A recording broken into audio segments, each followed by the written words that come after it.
G'day, hi, and welcome. All right, topic of today. What makes a great recording guitar? Not a good recording guitar. Any good guitar. Like, for example, this cheap $400 guitar, when you plug that into my BR1200 Port Studio, it sounds good. It's got effects in there. I can make this thing sound like anything. Sounds pretty good. But this thing sounds really good recording. It really, really has a lot of ambience and stuff. But that's still not a perfect recording guitar. Some of the best recording guitars out there are going to be basically Telecaster and Les Paul oriented guitars. I'm not saying specifically Fender or Gibson, but they tend to be thick-bodied guitars that sustain, made out of like mahogany or swamp ash or really, really thick piece of maple. You know, like a complete countertop, you know what I mean? And those guitars, they sound really good recording because they've got a lot of material to resonate through. And other things, too, is that what makes a good sounding guitar is usually not the guitar with the hottest pickups, but guitars with actually somewhere mid-range to light output pickups. A lot of people might sound counterintuitive to you, but for example, I had Al Nickel 5s in a Ibanez Art Course series guitar. To play that guitar live, it just was never loud. It was like I was always playing with the volume of the guitar on like 3 or 4. It just never had any volume. It just never cut through as a live playing guitar. Even playing straight through the amp with the mid right up, it just never cut through. But then when I recorded with it, I was like, oh my God, what a sweet, clear tone you get out of that. And it was something that I never expected. You know, so really hot, like the classic 57s. Yeah, they Burstbuckers, classic 57s, Les Paul 59s. Yeah, those pickups sound really good. But some of the lower outputs, like P9, lower impedance pickups, lower output pickups like P90s and stuff like that, they sound great too, depending on the style you're playing. But what if you're playing like death metal and stuff like that? Well, George Lynch, who I'm a fan of George Lynch. I don't, I'm not the biggest fan, but I've always liked the way he set things up. And one thing he used to do was the same thing. The hottest pickup he could get to the point where it would fry out the amp heads. You know what I mean? It was just the signal was so hot. And then his signature pickups, he dialed them back a bit because he found that it cleaned up in the studio a lot. And if you listen to George Lynch in the studio, he does have a pretty clean sound. Another guy that has a really clean sound was Paul Gilbert. Like, he had a really clean sound. And they use hot pickups, but sometimes hotter is not always better. Like, for example, if you use it like a Gibson 500T or a Seymour Duncan Invader or something like that, those are really, really incredibly high output pickups. Like crazy high output pickups, which make them great for live playing because you can drive your amp so easy and they just cut through the mix of the rest of the band. But sometimes the lighter, for example, my SG400 that I had, Epiphone, I bypassed all the tones and volumes on them because they had Al Nickel 5s in there. And when I did that, they were actually really darn good sounding pickups. They almost sounded like Burstbuckers. They weren't quite as sparkly as the Burstbuckers or out of phase sounding as the Burstbuckers. But man, Burstbuckers are a really nice sounding pickup and a really nice recording pickup for clean. They're a little bit twangy for recording, but a Les Paul 59 pickup, which is essentially a Burstbucker, but a little bit different, they sounded really good to record too. These are a little bit hot for recording, but they still sound great. My 57 Plus is even hotter sounding pickup. That's in my SG3 over there. Now, when it comes to Stratocasters, well, single coils, what a lot of guys will do, if you have a really hot pickup when you're recording, and there's going to be, it's something that don't do it unless you know how to balance them, but they will actually lower their pickups to take away the edginess of them, which cleans up your sound. Now, because you're playing in a studio and you got all kinds of effects, that's okay. To have a lower output pickup with more distortion is just a cleaner note at the end of the day. And it'll actually clean up the sound, but you'll lose the attack edge. Where if you raise up the pickups, you get a lot more attack. But then when they're always overbearing. Like this guitar, I got it pretty much 50-50. If this was going to be a lead guitar only, never playing clean, I would probably raise up the bridge pickup a little bit more just to get a little hotter sound out of it.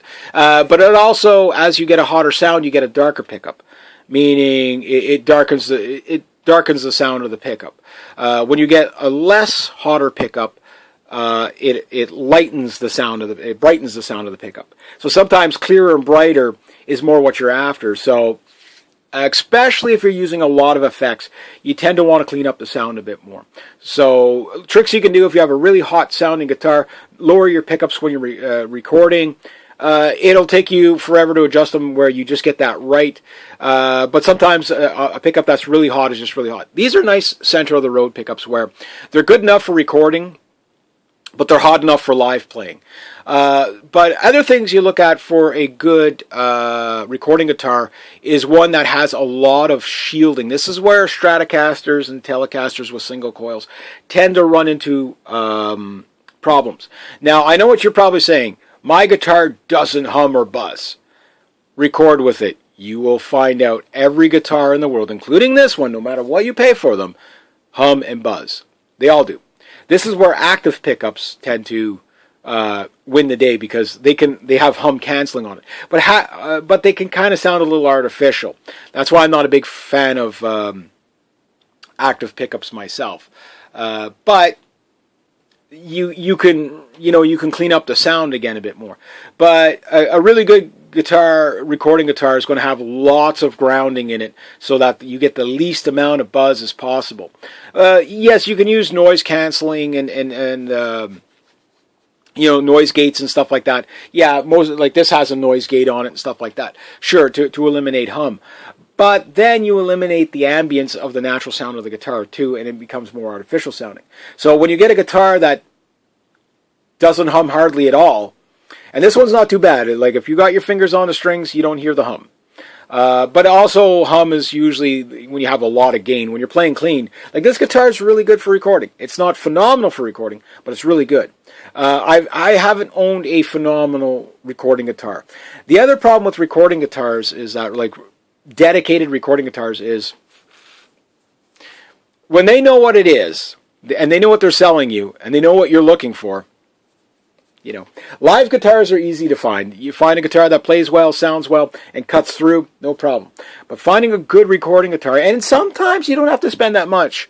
Like, for example, hollow body guitars sound great when you're recording. I've recorded with hollow body guitars, my 1968 Harmony Rocket. The pickups in that thing was... no matter how loud you cranked your amp, there just wasn't enough mid-range to cut through a lot of times. And it'd either come out muddy or the guitar would just start squealing crazy on you because it was like a hollow body. But when you would record with this guitar, oh my God, these little P90 style pickups, they were low enough output, but boy, did that guitar ever sound fantastic. Recorded, I wish I would have recorded with it more. It was my first electric guitar. I kind of regret selling it a bit, but it sat for 22 years without me playing it. So I was, okay, it was time to get rid of it. And, the pickups were starting to go in it too. But it was a great hollow body recording guitar. And it was a great rhythm guitar. It wasn't a great lead guitar, but it was a great rhythm guitar because it had such a warm sound, that birch, warm amber sound that it had. Like that hardcore guitar, it was just...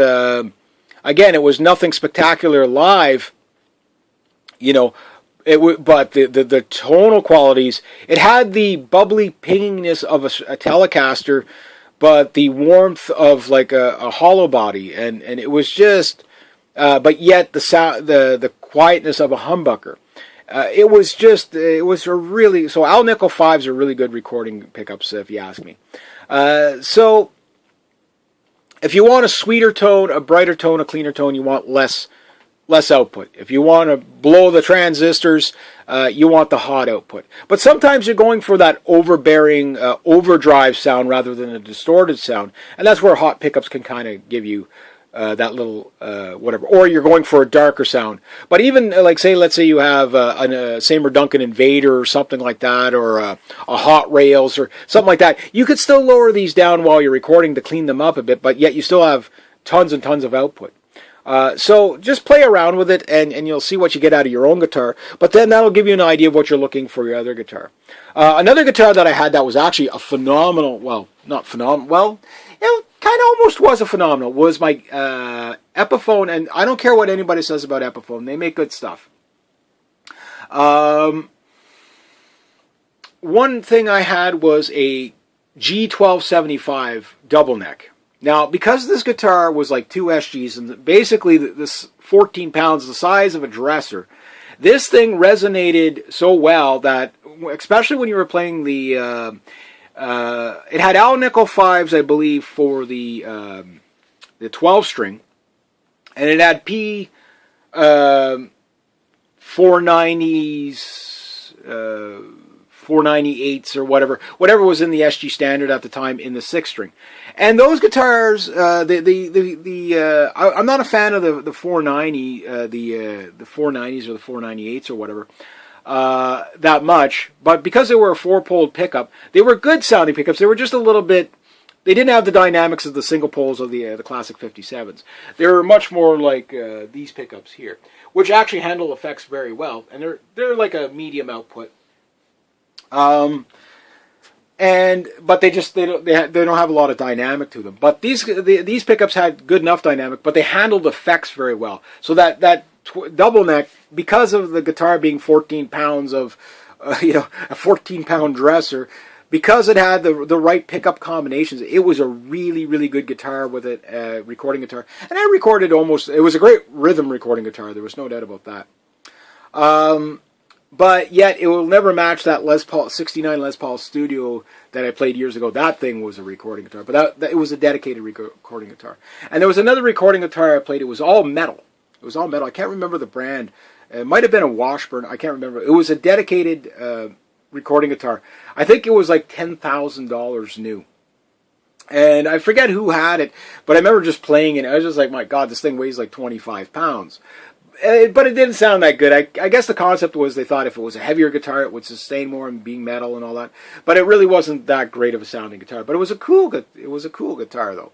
But yeah, and then there's some guitars that just naturally record well, especially if you're playing clean, like Telecasters and Stratocasters. They tend to record very well, but they tend to hum a lot. A quiet guitar that has good tone, that doesn't hum very much, is a very unicorn guitar to seek after for a good recording guitar. So it's just a little tip I can give you there. But any guitar can make a recording guitar. But there's always going to be that guitar that just records really well. And not all the time they're going to be expensive, but sometimes you got to track them down. And you won't know until you record with them how good or how not good they are. And some guitars you'll pick up and you'll play them and say, this guitar is so bland, until you record with it. And then you realize what its attributes truly are. And usually those are the guitars with the lower out pickups. And it's like, okay, well, the guitar just has a natural tone. Usually a good recording guitar is going to have a natural finish on it, or no finish on it whatsoever. Just maybe like a light oiling or something like that, to let everything breathe as much as possible. So anyway, that's the tips I'm going to give you when you're looking for a recording guitar. But you can use whatever you want, but if you want the max, the best, that's what you're looking for. All right, anyway, make sure you smash that like button, share, subscribe, like. Have yourselves a great day, eh?